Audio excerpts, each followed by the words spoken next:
Kepada Tuan dan Puan, para anggota DPR yang terhormat, apa kabar hari ini? Sepertinya tak sebaik biasanya. Sama, di sini pun begitu.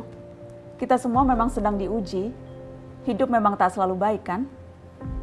Seperti kami-kami ini, Tuan dan Puan juga mungkin lebih banyak bekerja di rumah. Kalau lihat siaran sidang atau rapat terbuka di gedung DPR sekarang sih kelihatannya banyak kursi yang kosong. Tapi biasanya juga kosong kan ya?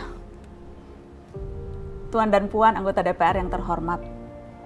Saya perhatikan parlemen-parlemen negara lain fokus melawan corona. Tapi rasa-rasanya isu-isu yang keluar dari Senayan belakangan kok kebanyakan tidak terkait corona ya? Kami malah membaca DPR bersemangat membahas isu-isu lain. Contohnya, rancangan undang-undang cipta kerja yang banyak ditolak karena dinilai mementingkan kepentingan investor di atas kebutuhan pekerja. Presiden Jokowi pekan lalu sempat menyatakan pemerintah dan DPR menunda pembahasan salah satu klaster di rancangan undang-undang itu, klaster ketenagakerjaan. Ini untuk memberi kesempatan mendalami substansi dan mendapat masukan dari banyak pihak. Berpegang pada alasan itu, maka sudah seharusnya klaster lain dalam RUU Cipta Kerja pun perlu ditinjau ulang. Karena yang lain juga bukan tanpa masalah, terutama dari perspektif lingkungan dan keadilan gender. Tidak cukup hanya menunda pembahasan satu klaster saja. Ada juga RUU lain yang masih nekat mau dibahas. Ada RUU KUHP yang tahun lalu diserbu unjuk rasa. Lalu RUU pemasyarakatan. Ada koruptor yang sudah ngebet pengen bebas kah? Apa kabar Pak Yasona? Terus terang saja, membahas undang-undang yang menyangkut hajat hidup orang banyak di masa seperti sekarang ini terlalu mengundang curiga. Gara-gara pandemi yang pada jatuh cinta saja berani menunda nikah loh. Ini kok DPR buru-buru banget kayak lagi kejar setoran? Tidak ada undang-undang yang tidak penting, semua penting. Justru karena undang-undang itu penting, aneh jika pembahasannya diseriusi di waktu seperti sekarang. Saat dimana perhatian dan konsentrasi kita sedang terkuras bertahan hidup di tengah wabah. Produk hukumnya pun berpotensi cacat bila tidak memenuhi ketentuan dan rasanya belum ada aturan pembahasan RUU secara virtual.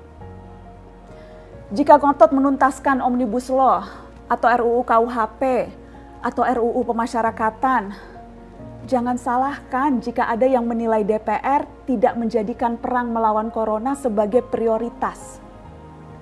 Saya percaya setiap tindakan dan keputusan di masa krisis mencerminkan skala prioritas. Atau memang inikah prioritas wakil-wakil rakyat kami saat ini? Bikin ribut juga jelas tak seharusnya jadi prioritas. Satgas COVID-19 DPR kemarin dikabarkan mengimpor jamu ilegal dari Tiongkok secara besar-besaran untuk pasien positif virus corona. Satgas kemudian membantah itu, katanya ini diproduksi di Jakarta dan merupakan sumbangan Wakil Ketua DPR RI Sufmi Dasko yang akan dibagikan gratis ke berbagai rumah sakit. Kemudian dikabarkan juga jamunya mengandung bahan berbahaya dan belum terbukti klinis. Satgas lagi-lagi membantah, katanya sedang proses mendapatkan izin edar di Badan Pengawasan Obat dan Makanan. Sedang itu berarti belum kan ya? Tuan dan Puan yang terhormat, niat baik pun perlu proses yang baik. Proses yang semrawut hanya akan disusul polemik. Sementara sekarang kita sedang banyak-banyaknya menaruh harapan kepada negara.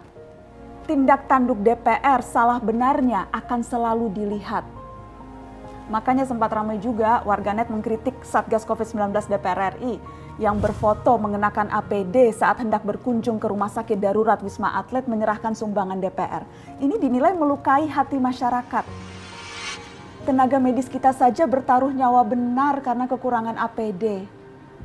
Tidak ada yang meragukan jumlah sumbangan DPR. Kami yakin pasti banyak, namanya juga DPR, beli ribuan rapid test saja mampu, ngeborong jamu apalagi.